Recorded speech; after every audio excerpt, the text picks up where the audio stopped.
Today is, of course, Mother's Day. We've been talking about it all morning. This is the day when we should celebrate all more mothers. Of course, our own and yours, and I hope you have. Many of you no longer have your mother with you. Some of you are lucky to have your mother here beside you this morning. That is good. And I hope you all of you have great memories of your mothers. I know I do. And I'm going to talk about my mother this morning. Because our mother was the glue that held our family together, without a doubt. She was a caregiver to us for the entire 85 years of her life. Even when she got in her older age, she was still giving advice and questioning some of the decisions we were making. She was quiet, but she was stern in her expectations of us, and she had expectations of us. She thought I should be a doctor, but I faint when I see a lot of blood. So I couldn't do that.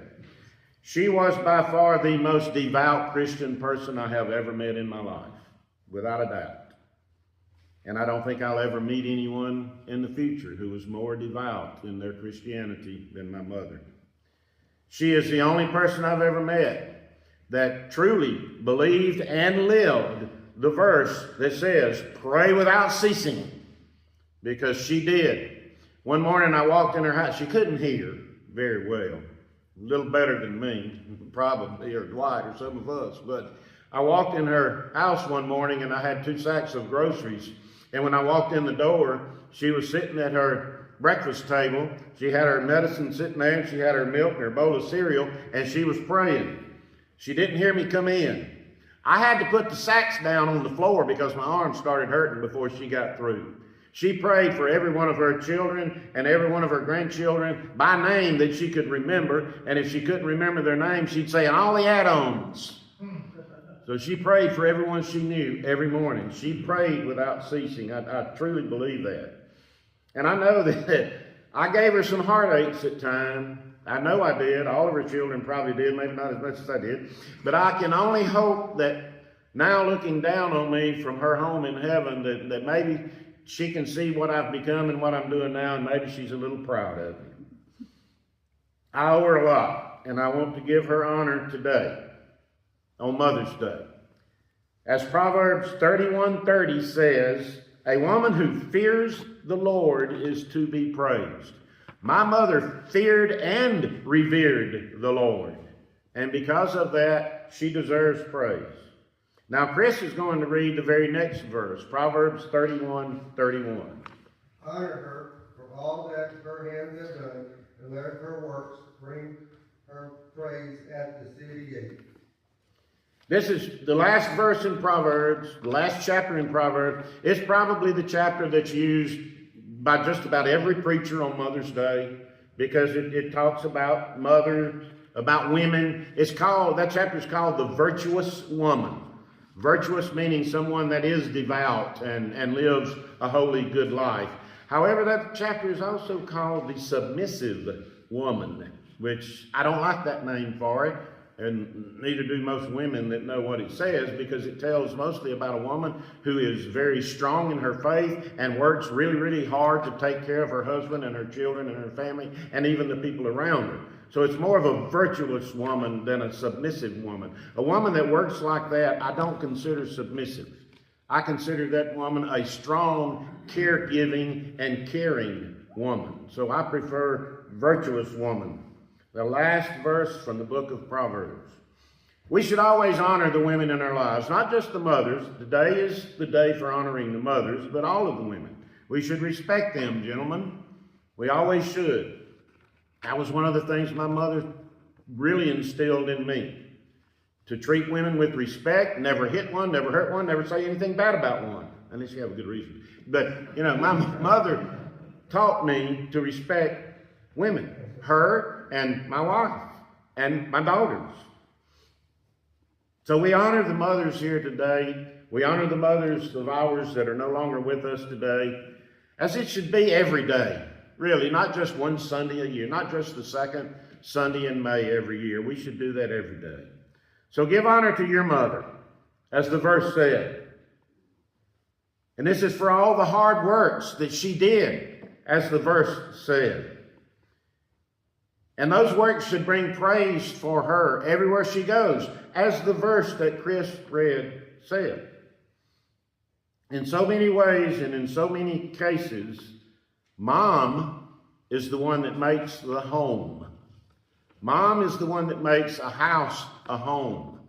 Mom is the one that makes where you live and where you go to every evening a home. So we're going to talk about home today, because mom makes the home. A mom in Missouri sees her Habitat for Humanity home as a way to establish stability for her 2 growing boys. A teenager in Colorado reflected on how hard he's seen his mother work to help build their home. How much will and determination his mother had. In Uganda, a family now has a safer, healthier home that was built by missionaries. So what is home to you? And what does it mean to you? I looked up some other things that people say about their homes. The number one answer, of course, was home is where mom is. That was by far the number one answer. And that's true. The person that nurtures you, that feeds you, checks your clothes before you leave, sets parameters for your life, sets curfews for you, and even sometimes tells who you can and cannot hang out with. That was usually the mom, wasn't it? For me, it was. The person that was always there when you needed a hug or you needed a bandage. That was mom. And my mother was a nurse. She was an RN for over 40 years. And when there was something going around, a flu, a cold, or something like that, she would bring home this vial of penicillin and 1 needle, and she'd line all 6 of us up, give us each a shot, and we hardly ever got sick. And I don't get sick much now. I think it's because I got a lot of penicillin still in my body, I guess. Some other quotes I found about home. Home means a future. A stable home, you can think beyond what's there, and it prepares you for your future to make you a better person so you can be successful and have a home of your own in the future.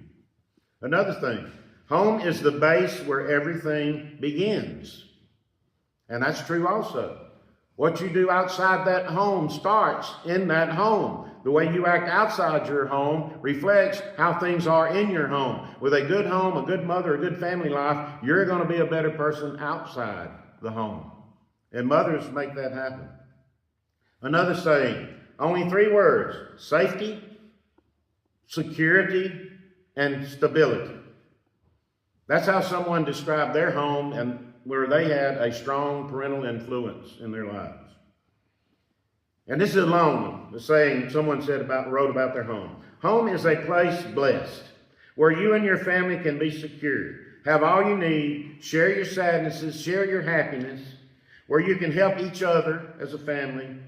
It does not matter how big or how small. Some other statements I found. Home means a new chapter in my family's lives, a fresh new start, safety, security, unity, brought on by mom. A home means a stable foundation. Now, the person that wrote this was talking about his parents. He said they had 5 kids. My dad worked 7 days a week, almost 12 hours every day, and my mother worked off and on. We had to move from one place to another. He said he could remember one place they lived that had no bathroom, no windows, and there were holes in the wall. I can relate to that life in many ways. There were 6 of us kids. It seemed like all 6 of us were going in a different direction every day. It was tough for Mom and Dad to keep up with us. Mom was the real caregiver. Dad was sort of silent. And we'd ask him something, he'd say, "Go ask your mother." That was always his answer, his reply. And we'd always go ask Mom. And you know what? She always had an answer. Wasn't hardly ever the one I wanted to hear, but Mom always had an answer. And Daddy sent us to her. That was our home. It was hectic. Yet it was organized because Mom kept it that way. We were poor, but we were never lacking. Didn't know I was, because both parents worked to support us. The houses were worn out, but really they were just well used. We had to move a lot because we wore them out. And then they'd tear them down after we moved. Both my parents were always working, but they were always there when I needed them. I could walk out in the yard and help Daddy in the yard and help him in his garden, and I'd talk to him and he'd go, and then he'd say, go ask your mother. But Mom would sit down and talk to us and tell us what we needed to know, not necessarily what we wanted to know. It was hot in the summer and cold in the winter, but we didn't notice because we had so many other things to be grateful for. There was never a dark moment in our home because the sun was always there shining on us. My mother made sure. It was chaotic and loud during the day, but calm and peaceful in the evening when we sat down and read the Bible together, and we each said our prayer before we went to bed every evening. Home was the base where everything started. It was for us anyway. And I think home is where you're surrounded by people that you love. You can truly call a house, an abode, a place where you live, a home if you're surrounded by people you love, who love you like your mother loves you. I cannot imagine a mother who does not have a very, very, very strong attachment and care for a child that they carry in their body for 9 months. I can't imagine a mother not having a strong attachment to that child. Those children that were thrown away in China that I told you about that Lou saved earlier, I cannot imagine those people doing that. That I wasn't raised in a home that was that way, and I can't imagine them doing that. You carry that child in your own body for 9 months. That is your child that you care for and you nurture forever after. A home was a safe haven, and it was a comfort zone. It was a place where we lived with our families, and we always had pets, and we had friends that would come over every once in a while. There's no doubt that there was love in our home, not just for us, the kids, but the grandparents and the friends and the other family members that would come over. Family reunions and things like that where family would get together and show love for each other at one of the homes that we had. A home is a place where you build memories, as well as a place to build your future with the proper guidance, which mothers are the main ones that gave that to us. A place where we can truly be ourselves. My mom knew who I was, and she knew what I was like. She corrected me and told me when I shouldn't do things that I thought I should do or I wanted to do. But she was there when I needed her for advice on stuff like that. And whether your house is big, small, fancy, modest, it's your shelter. It should be a sanctuary for you, because home is where the mom is. I Google what makes a mom a mom. You know, we don't use Google for stuff now. I got some interesting facts. Think about your mom as I read what Google said about mom. Provides emotional and physical support, nurturing growth, and responds to a child's specific needs. Yeah, that's mom. That's a mother. Offers love that is steadfast, forgiving, and patient. Definitely what a mother should be. Creates a secure environment and advocates for the child's well-being. Another very good description of what mom should be. A confidant, a mentor, a teacher who shapes a child's character. Character is one of the greatest things that a mom can shape in a family. I hire people all the time, and one of the things I look for them is character. Do they show respect when they walk in the room? Are they dressed nicely? Do they speak properly instead of, they show good character. That means more to me. We can teach them what we want them to do, but they need to have character to be able to learn from us. If they don't have good character, they won't learn. They won't think they need to. A mom is active, this is another Google statement. A mom is actively engaged in the child's day-to-day life and available when needed. That's the Google mom. I had one of those growing up. I had the greatest Google mom that ever lived, even before Google was around. My mom was the nurturer, the cook, the maid, the teacher, the nurse, the caregiver, our confidant. We could talk to mom about things we couldn't talk to daddy because daddy would just say, go tell your mama. I don't know if my mother ever realized how much she influenced people around her. I hope you feel the same way about your mother. Not only was she a devout Christian, she wanted those around her to be devout Christians also. And you know why she was that way? Because her mother was that way. I guess it's a family thing. She took us to church. She didn't only take us to church, she taught Sunday school to make sure we went to Sunday school. She worked full-time as a nurse. She not only took care of us, she took care of hundreds of other people. At the hospital in Ruston, she was called the general. She told the doctors what to do. Today I honor my mother, as I hope all of you honor yours. I don't usually like to read poems in my sermons. Most of it's a song, but you know, songs are poems, really.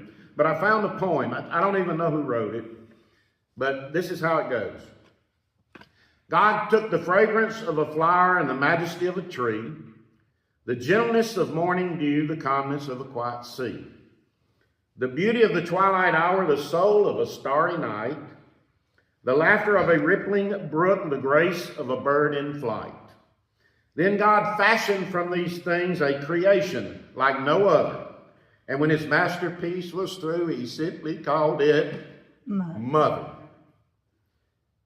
Don't you really, those of you who don't have your mothers, don't you miss that stern look, that raised eyebrow when you go to see her because Dad said, go ask your mother? I do. God bless all mothers on this special day. Happy Mother's Day. Amen. Amen.